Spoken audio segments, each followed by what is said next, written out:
Subscribe कीजिए ध्येय IAS channel को और बेल आइकन को दबाइए लेटेस्ट वीडियो सबसे पहले देखने के लिए।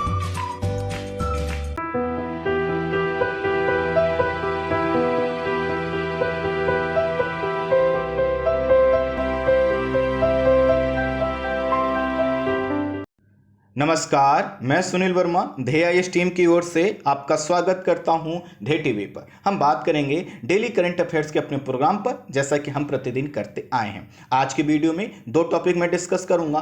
पहला विशाखापत्तनम से है, जो कि हम सुन रहे हैं कि वहां पर गैस का रिसाव हुआ है। ठीक इसी प्रकार का गैस का रिसाव छत्तीसगढ़ के रायगढ़ जिले में हुआ है। तो इन दोनों टॉपिक को हम डिस्कस करेंगे और देखेंगे कि डिजास्टर मैनेजमेंट अर्थात आपदा प्रबंधन के पॉइंट ऑफ व्यू से कितनी खामियां हमें दिखाई देती हैं, किन किन कानूनों का उल्लंघन हुआ है और इसकी जो क्षति उठानी पड़ती है, इसका जो खामियाजा उठाना पड़ता है, वो आम जन को उठाना पड़ता है। आइए एक एक करके इन दोनों टॉपिक को हम डिस्कस करते हैं। इससे पहले एक समय याद करिए। समय था 3 दिसंबर 1984 का। सुबह अभी हुआ नहीं था, रात अभी खत्म होने वाली थी, सुबह होने वाली थी, भोपाल जागने वाला था। उससे पहले एक गैस का रिसाव हुआ जिसका नाम था मिथाइल आइसोसाइनेट। इसने क्या किया, पुनः भोपाल को दोबारा सुला दिया और वहां पर लगभग 10,000 लोगों की मृत्यु हो गई। कई लाख लोग वहां पर प्रभावित हुए और उसका प्रभाव यह है कि आज भी वहां पर बच्चे अपाहिज होते हैं, अर्थात वहां पर जो लोग प्रभावित हुए थे उस समय उनके अंदर जेनेटिक डिसऑर्डर आ गया था। तो उसके बाद से पूरा जो है कि विश्व सहम गया था। हमारा देश भी यह प्रण ले रहा था कि आज के बाद ऐसी घटनाएं नहीं होंगी। हमने सोचा कि जो उसके लिए जिम्मेदार लोग थे उनको सजा दी जाएगी, लेकिन ऐसा नहीं हो पाया और उसके बाद से सरकारें बदली और सभी चीज़ों में काफ़ी परिवर्तन हुआ। पूरा देश ये सोच रहा था कि यह जो घटना हुई यह घटना दोबारा नहीं हुई, लेकिन जो विशाखापत्तनम में घटना हुई है इसने फिर से उसी चीज़ की याद दिला दी है।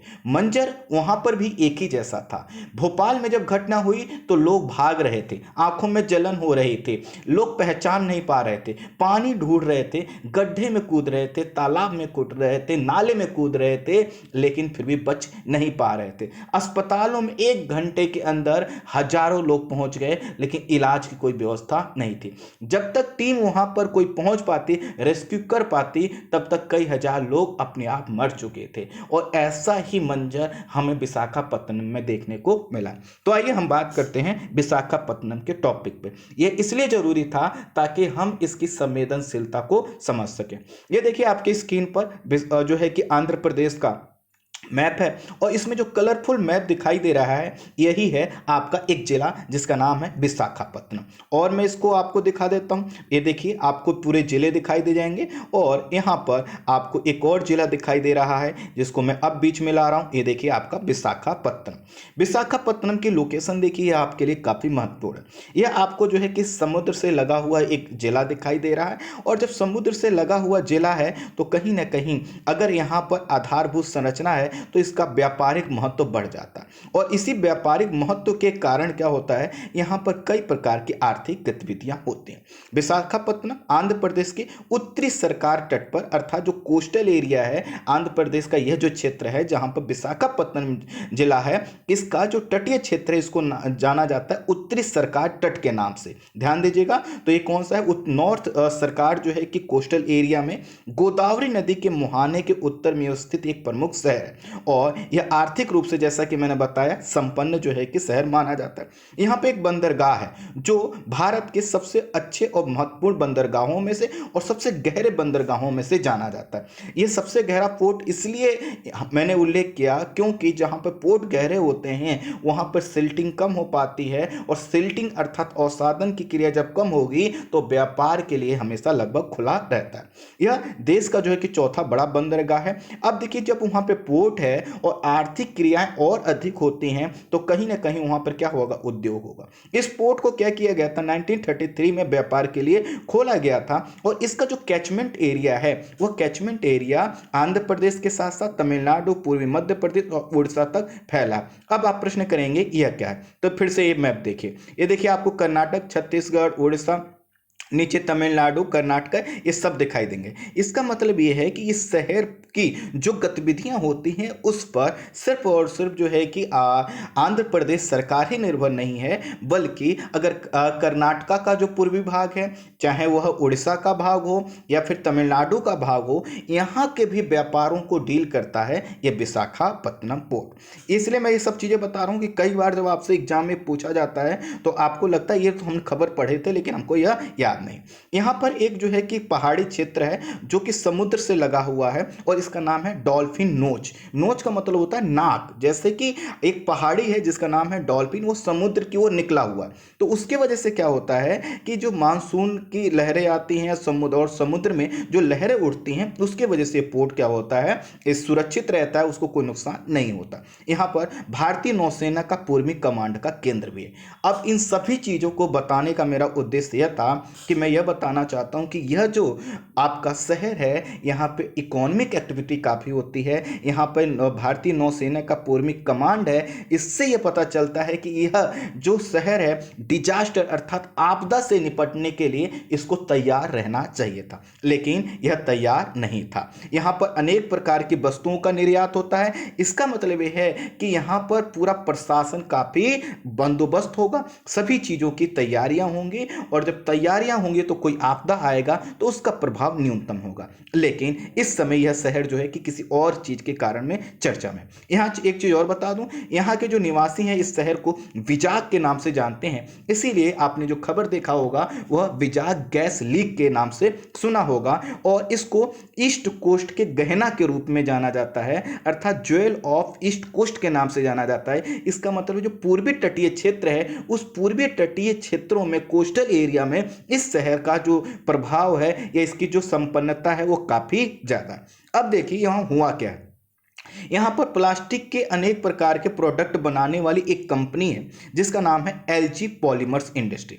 इसकी जो स्थापना हुई थी वह 1961 में हुई थी और इसके बाद जो है कि इसका जो नाम रखा गया था 1961 में वह रखा गया था हिंदुस्तान पॉलीमर। 1978 में यूबी ग्रुप के मैकडॉवेल एंड कंपनी लिमिटेड के साथ इसका विलय हो गया और 1997 में यह दक्षिण कोरियाई एक कंपनी ने इसका अधिग्रहण किया और जिसके बाद से इसका नाम पड़ा LG polymer India private limited. अब देखिए इस फैक्ट्री में होता क्या था कि सिंगल यूज के जो प्लास्टिक के प्रोडक्ट है वह बनते थे। जैसे आपने देखा होगा कि शादी ब्याह में जो खाने बनते हैं, ट्रे, कंटेनर, बर्तन, कप, प्लेट वगैरह वह बनाए जाते हैं। और यह जो कंपनी है यह कोई छोटी मोटी कंपनी नहीं है। बिक्री के मामले में अगर देखें यह कंपनी वर्ष 2017 में दुनिया की 10वीं सबसे बड़ी रासायनिक कंपनी है। ये सभी चीज़ें मैं इसलिए बता रहा हूं क्योंकि इस कंपनी की रिस्पॉन्सिबिलिटी हम इसी से तय करेंगे कि आखिर इसने अपने आपदा प्रबंधन से निपटने के लिए अपने आप को तैयार क्यों नहीं किया था। क्या इसके पास फाइनेंशियल रिसोर्सेज की कमी थी? तो बिल्कुल नहीं। इस तथ्य से ये चीजें पता चल गया। यहां पर क्या होता था, एक जो है कि रसायन का प्रयोग होता था और यहाँ पे इसका स्टायरीन का प्रयोग होता था। तो स्टायरीन को जो है कि एक दो और नामों से जाना जाता है। इसका नाम है इथाइल बेंजीन और विनाइल बेंजीन के नाम से भी जाना जाता है। कुल मिलाकर यहाँ पर स्टायरीन का जो है कि प्रयोग होता था। अब यही जो स्टायरीन का जो प्रयोग होता था इसका रासायनिक सूत्र भी मैंने लिखा हुआ है और यही एक ऑर्गेनिक कंपाउंड है। रासायनिक सूत्र आप पढ़ लीजिएगा, उसको कोई मतलब नहीं है। एक ऑर्गेनिक प्रोडक्ट है और ये जो है कि रंगहीन तरल पदार्थ होता है और रंगहीन जो तरल पदार्थ है अगर इसका टेम्परेचर बढ़ जाता है तो ये क्या हो जाता है, इवेपोरेट हो जाता है, अर्थात बाष्पीकृत हो जाता है। इसका जो प्रयोग होता है, जैसा कि मैंने बताया, कंपनी क्या करती थी, प्लास्टिक के कई प्रकार के बाय प्रोडक्ट बनाती थी। तो इसका जो स्टायरीन का जो प्रयोग होता है वह प्रयोग होता है दरअसल प्लास्टिक की पतली परत बनाने के लिए और उसको हल्का करने के लिए। आपने देखा होगा कि एक जो प्लास्टिक है वो प्लास्टिक काफ़ी पतली होती है और उस प्लास्टिक से कई प्रकार के मटेरियल बनाते हैं। तो प्लास्टिक को हर शेप में और मजबूत बनाने के लिए इसका क्या होता, प्रयोग होता है। अब जब इसका प्रयोग होता है तो कहीं ना कहीं इसके सुरक्षा की जिम्मेदारी भी किसकी थी, कंपनी की थी।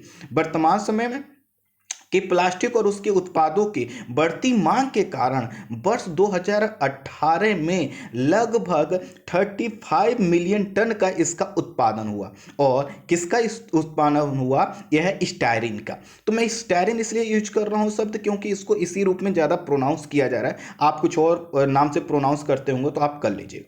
इसका देखिए फॉर्मूला भी मैंने लिख दिया है जो एग्जाम के पॉइंट ऑफ व्यू से इंपॉर्टेंट हो सकता है। कई बार प्रश्न को टफ बनाने के लिए इससे पूछा जा सकता है। यह देखिए फॉर्मूला है C8H8, मोलर मास दिया है 15 ग्राम पर मोल दिया है, डेंसिटी है और उसके बाद बॉइलिंग पॉइंट दिया। अब क्या हो रहा था कि यह जो फैक्ट्री है इसमें किस चीज का उत्पादन हो रहा था? प्लास्टिक का। और प्लास्टिक को जो है कि हर प्रोडक्ट के लिए हल्का और मजबूत बनाने के लिए और साथ ही साथ उसको टिकाऊ बनाने के लिए किसका प्रयोग कर रहे थे? हम स्टीयरिन का प्रयोग कर रहे थे। अब क्या हो रहा था कि इसका जो भंडारण होता है प्लास्टिक जो है कि फैक्ट्रियों में वो होता है तरल पदार्थ के रूप में और इसके लिए एक टेम्परेचर मेंटेन करना पड़ता है जो कि है 20 डिग्री सेल्सियस। अगर 20 डिग्री सेल्सियस टेम्परेचर पे ये है तो इसमें कोई दिक्कत नहीं है। लेकिन जैसे ही अगर इस चैम्बर को जिसमें ये रखा हुआ है उसको खोल दीजिए तो बाष्पीकृत हो जाता है, अर्थात इवेपोरेट हो जाता है। ठीक उसी तरह से जैसे आपने देखा होगा कि अगर पेट्रोल है उसको आप खुले में रख दीजिए तो क्या हो जाएगा? उसका इवेपोरेशन हो जाएगा, बाष्पीकरण हो जाएगा। ठीक इसी तरह इसका भी इवेपोरेशन हो सकता है। अब हुआ क्या? लॉकडाउन के तीसरे चरण में उद्योगों को यह कहा गया कि वह अपनी 1/3 क्षमता से कार्य करने की उनको अनुमति दी गई और वह क्या कर सकते थे? खोल सकते थे। इसी के क्रम में विशाखापत्तनम जो जिला है उससे 30 किलोमीटर दूर वेंकटपुरम गांव के समीप जो कि LG पॉलीमर कंपनी है इसको भी पुनः चालू करने का प्रयास किया गया। सामान्य स्थिति में इस कंपनी में लगभग 250 से ज़्यादा लोग कार्य करते हैं, लेकिन चूंकि कहा गया कि आपको 1/3 वर्कर्स के साथ काम करना है तो इन्होंने क्या किया? इसके कारण यह जो कि 1/3 लगभग लोग यहाँ पे पहुंचे और इन्होंने यह डिसाइड किया कि हम क्या करेंगे कि कंपनी को पुनः चालू करें। अब कंपनी को जो पुनः चालू करने के लिए क्या कर जरूरत थी? यहाँ पर वर्कर की जरूरत थी और वर्कर की जरूरत थी। लेकिन जब इसको चालू किया गया तो बुधवार को रात 2:30 बजे यहाँ से गैस लीक हुई। अब जब गैस लीक हुई तो यह गैस किस वजह से हुई? दरअसल यहाँ पर 5000 टन के 2 चैम्बर्स रखे हुए थे और उन दोनों ही चैम्बर्स में यह स्टीयरिन नाम का यह पदार्थ था और इससे क्या हुआ? यह जो पदार्थ रखा हुआ था इसका टेम्परेचर ज़्यादा पाया गया और वहाँ से जैसे इसको चालू करने का प्रयास किया गया गैस का रिसाव चालू हुआ। अब देखिए गैस के इस लीक होने के पीछे कई कारण बताए जा रहे हैं। सभी चीज़ों को करके जब हम सभी चीज़ों को जान लेंगे तभी हम इसका एनालिसिस कर पाएंगे। हुआ क्या कि यह जो यहाँ पर एक गैस को यहाँ पर लीक जहाँ पे हुआ पे वहाँ पर 2 चैम्बर्स थे जैसा कि मैंने बताया और वहाँ पर 5000 जो है कि टन के जो है कि यह पदार्थ रखा हुआ था। जब लीक होने लगा तो इसके पास जो है कि एक न्यूट्रलाइजर चैम्बर्स भी बना हुआ है। न्यूट्रलाइजर चैम्बर्स वह चैम्बर्स है जहाँ से इसको अगर इसमें कोई रासायनिक क्रिया होती है तो इसको न्यूट्रल करने या उस रासायनिक क्रिया को रोकने का प्रयास किया जाता है। लेकिन चूंकि जब यह खोलने का प्रयास किया गया, चालू करने का इसको जब प्रयास किया गया है तो जो 1/3 लोग गए उसमें से अधिकांश लोग स्किल्ड नहीं थे।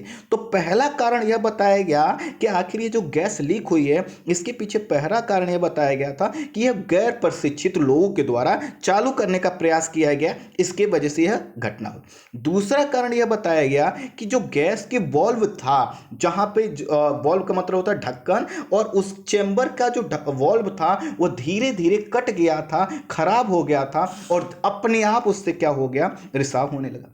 तीसरा कारण यह बताया गया कि तापमान में परिवर्तन हुआ, चूंकि जब इसको बंद किया गया था उसके बाद से लेकर अब तक जो है कि टेम्परेचर बढ़ चुका है। चूंकि मैंने इसकी जो लोकेशन आपको इसीलिए दिखाया कि जब इंडिया में अगर हम देखें तो टेम्परेचर जो बढ़ना स्टार्ट होता है तो सबसे पहले गर्मी हमारे उत्तर भारत में नहीं पड़ती, दक्षिण भारत से गर्मी बढ़ते हुए उत्तर भारत की ओर बढ़ती है। आपको पता है कि सूर्य की किरणें इक्वेटर अर्थात विषुवत रेखा से उत्तर की ओर बढ़ती हैं। अब क्या हुआ था? यहाँ पर टेम्परेचर बढ़ गया था और टेम्परेचर बढ़ने के कारण इसमें यह जो पदार्थ रखा हुआ था अपने आप कई प्रकार के रासायनिक परिवर्तन होने लगे, टेम्परेचर बदला और टेम्परेचर ने बल्ब को खराब कर दिया और गैस क्या होगी? बाहर आ।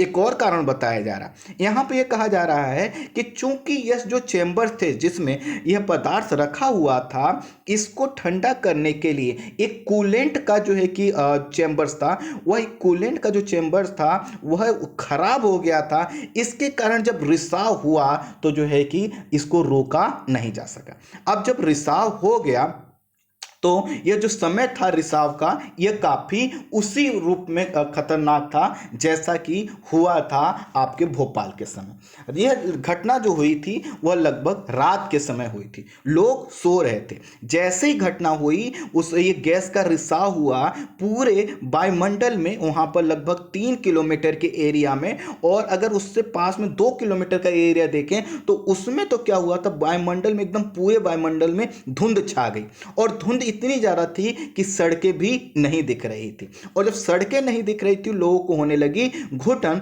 और जब घुटन होने लगी तो वह जो है कि वहाँ से लोग भागने लगे। और जब भागने लगे तो यह पता चला कि कुछ लोग जो है कि छतों से कूद गए, कुछ जो है कि नाले में गिर गए, कुछ लोगों की आंखों में जलन इतनी ज़्यादा थी कि वह कुएं में कूद गए, और उनको कई लोगों को बेचैनी होने लगी, सांस लेने में तकलीफ होने लगी, उल्टी होने लगी, बेहोशी होने लगी, त्वचा रोग जैसी समस्या होने लगी, और अन्य प्रकार की जो उनका नर्वस सिस्टम है, नर्वस सिस्टम मतलब हमारा वह सिस्टम जो हमें हमारी बॉडी को कंट्रोल करता है, वह भी जो है कि कमजोर पड़ने लगा।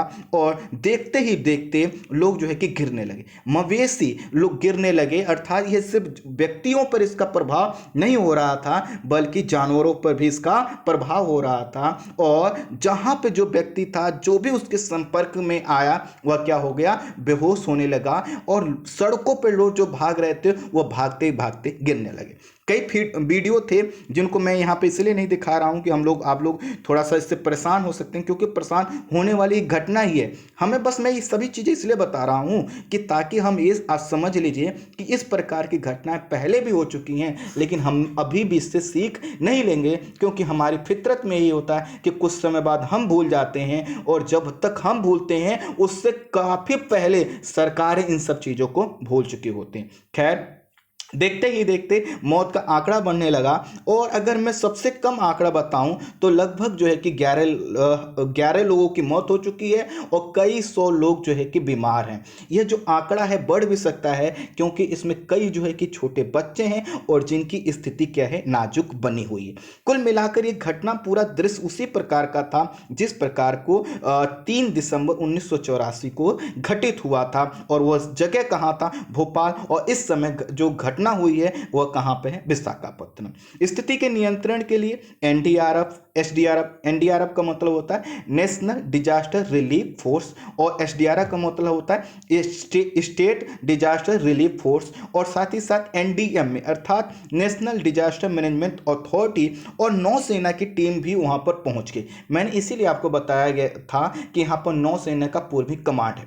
अब देखिए, जब इतनी चीजें तुरंत वहां पर एक्टिव हो गई, उसके बाद यह कहा जा रहा है कि आने वाले समय में यहां पर यह आंकड़ा और बढ़ सकता है। आपको जानकर आश्चर्य होगा कि घटना तो हुई थी लगभग 2:30 बजे रात को, लेकिन प्रशासन एक्टिव हो पाया वह सुबह, जबकि यहां पर से धुंध कम हुई, और धुंध इसलिए तब कम हुई जब इसका काफी प्रभाव हो चुका था, पूरे हवा में यह जो गैस है यह मिल चुकी थी।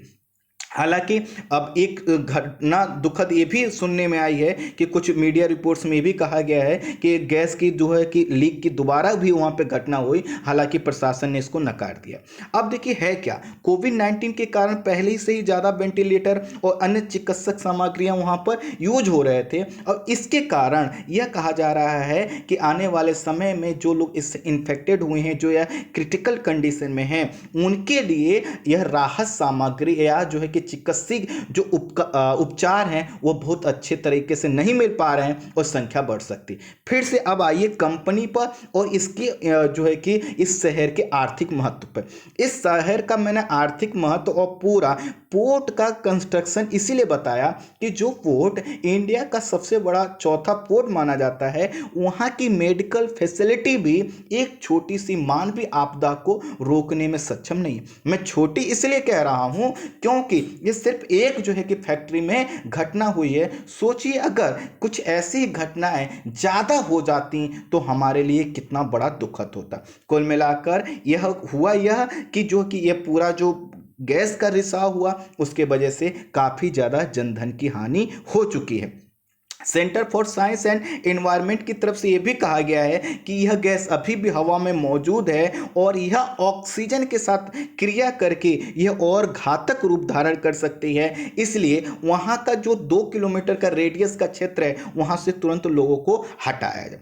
हटाने की बात तो कही जा रही है, लेकिन एक चीज और कहा जा रहा है कि जो स्टीरीन के संपर्क में जो लोग आ चुके हैं उनको पानी अधिक से अधिक पीना चाहिए। आंखों और त्वचा को बार बार जो है कि धुलने की सलाह दी जा रही है। और साथ ही साथ ये भी कहा जा रहा है कि अगर अब कोई व्यक्ति इस थोड़ा भी अपने आंखों में जलन महसूस करता है तो उसको 15 मिनट तक कम से कम क्या करना चाहिए, पानी से अपने पूरे बॉडी को धुलना चाहिए, आंखों का छिड़काव करना चाहिए। इस पूरे प्रयास को रोकने के लिए अर्थात इसके घातक प्रभाव को रोकने के लिए यहाँ के आसपास जो है कि एक 4-TRT विटाइल कैटाकोल का छिड़काव किया जा रहा है। और इसका छिड़काव इसलिए किया जा रहा है ताकि यह जो इसका जो रासायनिक प्रभाव है इसको न्यूट्रलाइज किया जा सके, कम किया जा सके। यहाँ के राज्यपाल विश्वभूषण जी हैं, विश्वभूषण हरिश्चंद्र जी ने कहा है कि रेड क्रॉस को अपना रिलीफ ऑपरेशन चलाने की अनुमति दे दी। ये एक संगठन है जो इस प्रकार के आपदा के समय इस प्रकार के कार्यों को जो है कि अपनी प्रमुखता के साथ जो है कि इसको करता है। अब देखिए यहाँ पर एक चीज और हुई है कि गुजरात से पीटीबीसी अर्थात पैरा नर्सरी ब्यूटाइल कैटाकोल को लाया गया है, जिसका छिड़काव करके इसके असर को कम करने का प्रयास किया जा रहा है। बावजूद इसके जब मैं यह वीडियो रिकॉर्ड कर रहा हूं, अभी 1 घंटे मैंने जो है कि रिपोर्ट देखा है, अभी भी लोगों को जो है कि वोमिट सेंसेशन हो रहा है, उनको जो है कि हेडेक की प्रॉब्लम हो रही है, उनको जो है कि मूव करने में उनको जो है कि लड़खड़ाहट महसूस हो रही है, अर्थात कई प्रकार की दिक्कतें हो रही हैं। इस चीज को देखते हुए एनजीटी अर्थात नेशनल ग्रीन ट्रिब्यूनल और आंध्र प्रदेश उच्च न्यायालय ने स्वतः संज्ञान लेते हुए राज्य और केंद्र सरकार को नोटिस भेजा और प्रश्न उठाया है कि इतनी बसावट के बीच में फैक्ट्रियों को काम करने की अनुमति कैसे दी गई। साथ ही साथ इसकी पूरी जो लाइसेंसिंग प्रक्रिया है अर्थात इन्होंने नियमों का पालन किया है कि नहीं, इसकी भी यह जांच पड़ताल करेंगे। हालांकि यहाँ बसावट के संदर्भ में यह कहा जा रहा है कि जो पूरा जो क्षेत्र बसा हुआ है यहाँ पर लगभग 5 गाँव हैं और ये जो 5 गाँव हैं यहाँ पर जो जनसंख्या अभी बढ़ी है, बसावट बढ़ी है, यह वर्ष 2000 के बाद जो है कि बढ़ी है। यहाँ पर यह भी देखा जा रहा है कि क्या पर्यावरण के नियमों के यह खिलाफ नहीं है कि अगर कोई फैक्ट्री लगती है जिससे गैस का रिसाव होता है तो उसको जो है कि आवासीय एरिया से कितना दूर रहना चाहिए। कुल मिलाकर यह एनजीटी और जो कि वहाँ की जो हाई कोर्ट है उसने सुनवाई प्रारंभ कर दी है, आज से ही प्रारंभ कर दी है। लेकिन आने वाले समय में भले ही इसका उल्लंघन का केस होता है और इसका लाइसेंस भी अगर रद्द कर दिया जाता है तो क्या हम ये मान लें कि सभी चीज़ें ठीक हो चुकी हैं या हम ऐसी घटनाएं दोबारा नहीं होंगी जो कि भोपाल में पहले भी हो चुकी है। राज्य सरकार ने मृतकों को 1-1 करोड़ रुपए और जो वेंटिलेटर पे जो मरीज थे उनको 10-10 लाख रुपए का मुआवजा दिया। और मैं यह इसलिए बता रहा हूं क्योंकि हमें यह पता रहे कि जब भी ऐसी घटनाएं होती हैं तो सरकारों की पहली प्राथमिकता ये होती है कि पहले क्या करो, आप मुआवजे की घोषणा कर दो। हालांकि मुआवजा का भी आपका एक रिकॉर्ड है, उसको देखना होगा कि जब घोषणा की जाती है उसके कितने समय बाद और किस तरह से मुआवजा खैर मिल पाता है। कुल मिलाकर अब जितने समीक्षक हैं वह जो है कि राज्य सरकार और केंद्र सरकार पर प्रश्न उठा रहे हैं कि आपने 1984 का जो घटना देखा था उससे सीख क्यों नहीं ली। और यहाँ पर 2 प्रकार के कानूनों का उल्लंघन होता हुआ बताया जा रहा है। पहला है MSIHC अर्थात manufacture storage and import of hazards chemical rule 1989। दूसरा है CAEPPR अर्थात the chemical accidents emergency planning और प्रीपेयर्डनेस एंड रिस्पॉन्स रूल 1996। अर्थात अगर देखिए इसमें देखिए इमरजेंसी की बात है, प्लानिंग की बात है और प्रीपेयरनेस की बात है, अर्थात आप कितना ज़्यादा पहले से ही उसके लिए तैयार हैं इन सभी चीज़ों का। और कहीं ना कहीं ये दिखाता है कि जो यहाँ पर जो केमिकल था वह किसके एक जोखिम भरा केमिकल है, वह जो कि काफ़ी घातक है, जिसके प्रभाव में आने पर 10 मिनट के अंदर ही वह अपना प्रभाव दिखाने लगता है। और 10 मिनट के अंदर जब प्रभाव दिखाने लगता है उसके बाद अगर कोई व्यक्ति ज़्यादा देर तक उसके संपर्क में रहता है तो उसकी मौत का कारण बन जाता है। ये जो दोनों कानून आपके लिखे हुए हैं 1989 और 1996 का, इससे यह बताने के लिए मैंने इसको यूज किया है क्योंकि 1984 के बाद हमने इन कानूनों को थोड़ा सा विस्तृत किया, इनका दायरा बढ़ाया ताकि ऐसी घटनाएं ना हो सके। बावजूद ऐसी घटनाएं होने पर समीक्षक यह कह रहे हैं कि कहीं ना कहीं इसका जो इम्प्लीमेंटेशन था वो राज्य सरकारों ने सही से नहीं करा। अब देखिए इसी के साथ अब जाकर जो है कि गृह मंत्रालय के द्वारा गैस रिसाव की स्थिति को में क्या करना चाहिए, क्या नहीं करना चाहिए, कैसे करना चाहिए, गृह मंत्रालय ने अब क्या किया है, निर्देश जारी किए। जो निर्देश जारी किए हैं इनसे पहले ही जो यहाँ पे लोग रह रहे थे उनको परिचित कराया जाना चाहिए था, उन लोगों को बचाया जाना चाहिए था कि जो फैक्ट्री है इसमें जिस चीज़ का प्रोडक्शन होता है अगर कभी गैस का रिसाव होता है तो वो क्या कर सकते हैं। लेकिन हमने वो अपनी जिम्मेदारी नहीं समझा और अब हम क्या कर रहे हैं, गाइडलाइंस जारी कर। स्वाभाविक है जब गैस का रिसाव हुआ था अगर लोगों को यह पता रहता तो शायद कुछ कर पाता, लेकिन उस समय तो किसी को कुछ भी पता नहीं था कि इस गैस से कैसे हमें निपटना। स्थिति इसीलिए क्या हो गई, ज़्यादा जो है कि घातक हो गई। कंपनी के पास, चूंकि मैंने आपको बताया कि यह विश्व की 2017 में 10वीं सबसे बड़ी कंपनी, तो कंपनी के पास अपना भी किसी इस प्रकार की घटना से निपटने का मॉडल नहीं था। इससे ये चीज़ कंफर्म होती है कि कंपनियां भारत में सिर्फ लाइसेंस मिलने तक नियमों को फॉलो करने का प्रयास करती हैं और उसके बाद यह उसको फॉलो नहीं करती। राज्य सरकार और केंद्र सरकार इसलिए इसमें कटघरे में है क्योंकि इन्होंने लाइसेंस देने के बाद वहां पर उसका प्रभाव किस प्रकार का इंपैक्ट होता है, गैसों की सुरक्षा के लिए क्या क्या प्रावधान किए गए हैं उस पर ध्यान नहीं दिया। मैं आपको एक और घटना का जिक्र करना चाहता हूं। अभी कुछ समय पहले आपने देखा था गुजरात में क्या हुआ था, कोचिंग इंस्टीट्यूट में पढ़ने वाला एक कोचिंग में क्या हुआ था, आग लग गई थी और वहाँ पे कई बच्चे जो है कि काल के गाल में समा गए थे। उसके बाद से ये कहा गया कि सरकारें सचेत हुई और उन्होंने कहा कि कोचिंग इंस्टीट्यूट में जगह होनी चाहिए, इस प्रकार की गाइडलाइंस। सबसे बड़ी बात है भारत में क्या होता है कि एक बार जो घटना हुई उसको कुछ समय बाद फिर से भुला दिया जाता है और वैसी घटनाएं फिर से लौट के आती हैं। ठीक इसी प्रकार ये जो गैस रिसाव की घटना है यह पहली बार कोई घटना नहीं है, छोटी बड़ी ऐसी कई घटनाएं हैं और भोपाल त्रासदी तो हम पूरे विश्व के लिए एक सहमा देने वाली घटना थी। बावजूद इसके जो है अगर लापरवाही दिखाई देती है तो कहीं ना कहीं हमें यह पता चलता है कि हम एक बार चीज़ों को क्या करते हैं, इम्प्लीमेंट करते हैं, उसके बाद ठंडे बस्ते में डाल देते हैं। खैर पुलिस प्रशासन ने प्रबंधन को इसके लिए रिस्पॉन्सिबल मानते हुए उनके खिलाफ गैर इरादतन हत्या और लापरवाही के कारण मौत का मामला दर्ज किया है। लेकिन जिस प्रकार भोपाल गैस त्रासदी में उस पूरा घटनाक्रम हुआ था उसको लेकर अभी भी लोगों में संदेह है कि इस पर कुछ और हो पाएगा। इसी के साथ साथ हमारी ये जो घटना है यह बताती है कि हम प्रत्येक घटना से सिर्फ और सिर्फ कुछ दिन प्रभावित रहते हैं। हमारी राज्य सरकारें हों या फिर केंद्र सरकारें हों वह बहुत लंबे समय तक इन पर ध्यान नहीं देती और जो डिजास्टर मैनेजमेंट के लिए जो हमने एक्ट बनाए हैं, जो नियम बनाए हैं, उनका बहुत ज़्यादा लंबे समय तक अनुपालन उसी कठोरता के साथ नहीं किया जाता जिस कठोरता के साथ किया जाना था। अब देखिए एक घटना तो ये थी, दूसरी जो घटना हुई है वह छत्तीसगढ़ के रायगढ़ जिले में एक पेपर मिल में हुई। वहाँ पे क्या हुआ था कि यहाँ पे पेपर मिल में क्लोरीन गैस का जो पाइप था उस वह फट गया और उसके वजह से 7 मजदूर जो है कि झुलस गए, अर्थात वह जल चुके हैं। जलने का मतलब यह है पूरी तरह नहीं, मतलब झुलसना का मतलब केमिकल के प्रभाव में जब आदमी कोई आता है उसकी वजह से। अब जो यह जो प्लांट था यहाँ पे क्या हो रही थी, जब इसकी सफाई की जा रही थी, और इस सफाई इसमें होता क्या था, पेपर का रिसाइकिल होता था। रिसाइकिल का मतलब ये है कि जो हमने आप न्यूज़पेपर पढ़ा, जो हमने पेपर यूज किए, इसमें जो इंक होती है इसको रिसाइकिल करके फिर से दूसरे पेपर को बनाया जाता है। और यहाँ पर जो क्लोरीन है उसका जो प्रयोग क्या किया जाता था, जो इंक होती है उसको हटाने के लिए इसका प्रयोग किया जाता है। अब क्लोरीन के विषय में थोड़ा सा जान ली। क्लोरीन हरे पीले रंग की गैस होती है और इसमें तीखी गंध होती है। सामान्य ताप पर यह हरित पीले कलर का, लगभग येलो और ग्रीन कलर का दिखाई देता है, लेकिन -34 डिग्री सेल्सियस पर यह लिक्विड के रूप में कन्वर्ट होता है। और यह जो है इसका अगर टेम्परेचर बढ़ जाए और एक गैस के रूप में कन्वर्ट हो जाए तो एक काफ़ी जहरीली गैस के रूप में कन्वर्ट हो जाती है। और इसकी थोड़ी सी मात्रा से ही जो है कि सर दर्द होने लगता है, उल्टी होने लगती है, हमको चक्कर आने लगता है, और अगर व्यक्ति ज़्यादा देर तक इसके प्रभाव में रहता है तो वह मौत का कारण बन जाता है।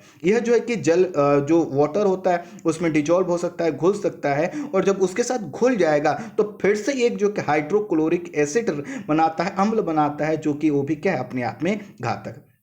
इसको अगर कोई नम क्लोरीन है अर्थात वेट क्लोरीन है तो उसका जो प्रयोग होता है वो ब्लीचिंग की तरह करता है। ब्लीचिंग का मतलब होता है सफाई करने के, धुलने के लिए, किसी चीज़ को जो है कि साफ करने के लिए। जैसा कि इस मिल में क्या हो रहा था कि जैसे पेपर है, पेपर को आप गलाइए तो उसमें काफ़ी इंक है, काफ़ी अशुद्धियाँ हैं, तो उसको साफ करने के लिए इसका प्रयोग किया जाता है, और ऐसा ही इसमें प्रयोग किया जाता है। इसका प्रयोग सोना और प्लेटिनम आदि के जो है कि उसको फिल्टर करने, उसको सफाई करने में उसमें भी किया जाता है। और जब बरसात का मौसम होता है तो उसमें भी क्या होता है, जो मौसम में बरसात के मौसम में पानी में जीवाणु बन जाते हैं, जो बैक्टीरिया उत्पन्न हो जाते हैं, उनके खात्मे में इसका प्रयोग किया जाता है। अब देखिए दोनों घटनाएं हुई हैं, और दोनों घटनाओं से अगर हम एक चीज़ सीख लें तो हमें यह पता चलता है कि कहीं न कहीं इन दोनों घटनाओं में दोनों ही स्थानों पर उन नियमों का पालन नहीं किया गया जिन नियमों का पालन किया जाना चाहिए। अब प्रश्न आएगा किन नियमों का। अब देखिए इसको केस स्टडी के रूप में, अगर मान लीजिए आपसे पूछा जाए एक केस स्टडी के रूप में कि इस प्रकार का कोई इंडस्ट्री है, उसको लगाने के किन किन नियमों का पालन करना होगा, तो सबसे पहले आपको क्या, सबसे पहले तो जब भी किसी इस प्रकार के, चाहे वो पेपर मिल हो जहां पर इस प्रकार का केमिकल यूज होता, या फिर प्लास्टिक बनाने वाली कंपनी, अगर कोई ऐसी इंडस्ट्री है जो कि जिसके वजह से कोई घातक इंपैक्ट वहां के लोगों पर पड़ सकता है, रिसाव को, तो उस रिसाव के हम ये नहीं कह सकते कि कभी रिसाव नहीं हो, हमें मान के चलना होगा कि कोई इंडस्ट्री है उसमें किसी प्रकार की मानवीय चूक हो सकती। तो पहली कंडीशन जो होनी चाहिए स्थापना है वह क्या होना चाहिए कि आवासीय क्षेत्र से दूर होना चाहिए। दूसरा, आवासीय क्षेत्र से पहले हमने स्थापित किया दूर, लेकिन बाद में भी वहां पे आवास का निर्माण नहीं होना चाहिए, अर्थात जब भी उसकी लोकेशन तय होनी चाहिए वह ऐसी होना चाहिए कि वहां पास में कोई क्षेत्र ना हो। और यही आपने देखा होगा कि जो हमारे न्यूक्लियर रिएक्टर होते हैं वहां पर भी लोग डरते इसीलिए हैं क्योंकि उनको पता है कभी रिसाव हुआ तो उसका घातक हो। तो पहली कंडीशन आपको क्या करना है, इनको दूर रखना। दूसरा है कि जो कंपनी को आप लाइसेंस दे रहे हैं, अनुमति दे रहे हैं, उसके लिए जरूरी हो कि कभी भी ऐसी घटना होती है तो पूरी जिम्मेदारी उसकी है। जैसे कि हम भोपाल गैस त्रासदी में ये फिक्स नहीं कर पाए कि किसकी क्या भूमिका है और उसका फायदा कंपनी को। तीसरी चीज, जब भी ऐसी कोई कंपनी बनती है तो सबसे पहले उसको इस कंपनी में जो भी संभावनाएं हो सकती हैं, जो भी इस प्रकार के एक्सीडेंट हो सकते हैं, उससे निपटने के लिए उस कंपनी की क्या तैयारी है, क्या मॉडल है, उस चीज़ को हमें फॉलो करवाना होगा। और समय समय पर इंस्पेक्शन अर्थात उसका निरीक्षण करना चाहिए, जिससे हमें पता चले कि कंपनी उसी रूप में कार्य कर पाएगी कि नहीं। क्योंकि देखिए जो भी प्रशासनिक जो मदद मिलेगी वो बाद में मिलेगी, पहले उस कंपनी का जो खुद का मैकेनिज्म है उसी को करना होगा। जैसे आपने देखा होगा जो पेट्रोल पंप होते हैं तो पेट्रोल पंप पर अनिवार्य है कि वहां पर आग बुझाने के लिए पूरी सिस्टम व्यवस्था होनी चाहिए। ठीक इसी प्रकार की व्यवस्था ऐसे ही जो है कि मिल और जो है कि फैक्ट्रियों के लिए होनी चाहिए। उसके बाद क्या करना चाहिए? उसके बाद जब ये कोई शहर, जैसे मैंने बताया कि यहाँ पे विशाखापत्तनम में पोर्ट है और साथ ही साथ जो है कि अन्य जो है कि इसका आर्थिक महत्व ज़्यादा है, ऐसे शहरों में जो है कि कुछ ना कुछ ऐसे इमरजेंसी हमें मेडिकल फैसिलिटी बना कर रखना चाहिए, भले ही वहाँ पे कोई केस ना आए, जब हम ऐसी कंडीशन से निपट सकें। अभी क्या है, एक तो कोविड-19 की वजह से लॉकडाउन और उसके वजह से सभी चीज़ें बंद पड़ी हैं। ऐसे कंडीशन में इस प्रकार की घटना कितनी दुखद हो। अगला क्या स्टेप क्या है कि केंद्र और राज्यों ने जिस प्रकार की एनडीआरएफ एसडीआरएफ टीम ने काम की है, इनके यूनिट्स हर जगह पे बनाए जाने की ज़रूरत है और जो जितने प्रमुख शहर हैं वहाँ पर तो स्पेशली इसकी छोटी बड़ी कोई टीम रखनी होगी और यह जो टीम बनाई जाए हर जिले में कैसी हो, ये इस पर निर्भर करता है और इस आधार पर डिसाइड किया जाना चाहिए कि आखिर वहाँ की प्रमुख एक्टिविटी कौन कौन सी हैं। जैसे जब यहाँ पर इस प्रकार की जो एक्टिविटी होती हैं जहाँ पे प्लास्टिक गैस का रिसाव हो सकता है, तो यहां पर इसके लिए एक स्पेशल टीम होनी चाहिए। इसके बाद क्या करना है, जो भी लोग वहां पर आते जाते हैं, जो भी प्रभावित क्षेत्र हो सकता है, वहां पर लोगों को जानकारी होनी चाहिए कि यहां पर क्या होता है, इसमें अगर कभी रिसाव होता है, इस प्रकार की घटना होती है तो क्या क्या किया जा सकता है, अर्थात अवेयरनेस जरूर होनी चाहिए। उसके बाद क्या करना चाहिए कि जब भी कोई चीज ऐसी जो एटमॉस्फेयर में जुड़ी है जिस पर कोई व्यक्ति नियंत्रण नहीं कर सकता, ऐसे के लिए ऐसे समय में जो कोई गैस वायुमंडल में पहुंचती है, इस समय बहुत जरूरत होती है अगर वर्षा करवाया जा सके, क्योंकि वर्षा की वजह से क्या होता है कि जो भी गैस हैं वो दब जाती हैं। तो इस ऐसी कंडीशन में हमें आर्टिफिशियल रेन को भी और उसकी व्यवस्थाओं को भी उन्नत करना होगा। अगर वहाँ पे आग लगने की संभावना है तो आग को बुझाने के लिए और व्यवस्थाएं वहाँ पे करना हो। उसके बाद क्या करना है, जो लोग भी उसमें काम करते हैं, वर्कर्स हैं, उसमें उनको इतना स्किल्ड होना, न्यूनतम मानक होना चाहिए कि जो उस विषम परिस्थिति से निपट सकें। जब हम ऐसी ही चीज़ों को फॉलो अप करेंगे तभी हम इस प्रकार की गतिविधियों को रोक सकते हैं। तो स्टूडेंट, मैंने समझाने का प्रयास किया, आई होप आप समझ पाए होंगे कि किस प्रकार हमें इन सब चीज़ों को डील करना। इस वीडियो में इतना ही। Thank you so much.